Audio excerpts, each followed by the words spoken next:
अरे रुको रुको, कहाँ भागे जा रहे हो? तुम वही हो ना जिसको फिजिकल केमिस्ट्री से डर लगता है, तो क्यों ना ये टॉपिक फिजिकल केमिस्ट्री का पढ़ के जाओ, रिलेटेड टू कंसंट्रेशन टर्म। आइए पढ़ते हैं। सबसे पहला कंसंट्रेशन टर्म जो हमें पढ़ना है वो है वेट बाय वेट परसेंट। उसी का दूसरा नाम मास परसेंटेज होता है। आइए समझते हैं इसकी डेफिनेशन क्या है। Mass of solute in gram present in 100 gram solution. इसका मतलब यह है कि कितने ग्राम ऑफ सॉल्यूट प्रेजेंट हैं इन 100 ग्राम ऑफ सॉल्यूशन। क्लियर हुई बात कि नहीं? समझ गए? कैसे निकालते हैं वेट बाय वेट परसेंट? हमें यहाँ पे मास ऑफ सॉल्यूट इन ग्राम को लेना पड़ेगा, divide by mass of solution in gram multiplied by 100, क्योंकि हम परसेंटेज निकाल रहे हैं।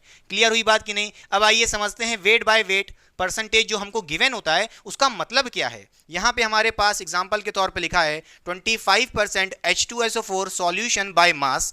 बाय मास का मतलब क्या है? इसका मतलब यह है कि हमें यहाँ पे weight by weight percentage given है। इसका मतलब क्या है? इसका मतलब यह है कि 25% का ये मतलब है कि आपके पास 25 ग्राम H2SO4 है बच्चों। 25 ग्राम H2SO4 है जो प्रेजेंट है किसमें? इन 100 ग्राम सॉल्यूशन। क्लियर हुई बात कि नहीं? इसका मतलब यह है 25% H2SO4 सॉल्यूशन बाय मास का मतलब यह है कि आपके पास 25 ग्राम H2SO4 प्रेजेंट है जो सॉल्यूट है, present in 100 gram solution. Clear हुई बात कि नहीं? समझ गए? अच्छा, कोई दिक्कत की बात नहीं है। यहां पे हमारे पास सॉल्यूट कौन है बच्चों? H2SO4 है। H2SO4 कितना है बच्चों? बताइए, इसका मास कितना है? 25 ग्राम। अब मैं आपसे पूछूं भाई सॉल्वेंट का मास कितना होगा?